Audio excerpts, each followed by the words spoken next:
Ang mabuting balita ng Panginoon ayon kay San Mateo.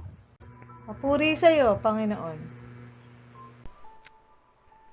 Noong panahong iyon, lumapit si Pedro kay Jesus at nagtanong sa kanya, Panginoon, makailan kong patatawarin ang aking kapatid na paulit-ulit na nagkakasala sa akin?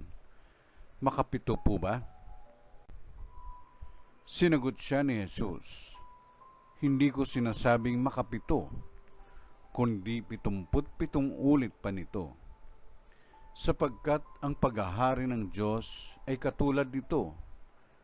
Ipinasya ng isang hari na pagbayarin ang kanyang mga lingkod na may utang sa kanya.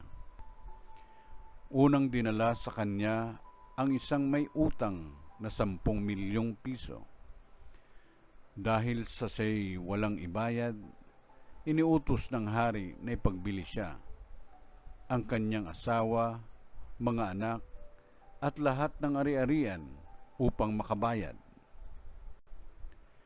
Nanikluhod ang taong ito sa harapan ng hari at nagmakaawa.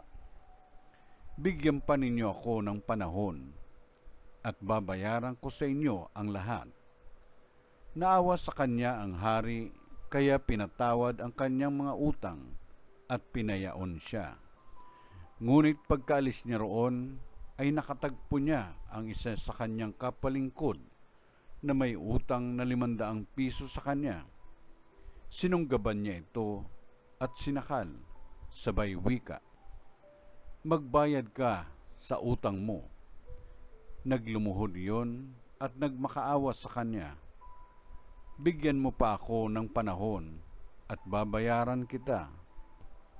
Ngunit hindi siya pumayag.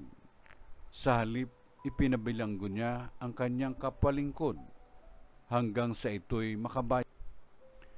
Nang makita ng kanyang mga kapalingkod ang nangyari, sila'y labis na nagdamdam. Pumunta sila sa hari at sinumbong ang nangyari.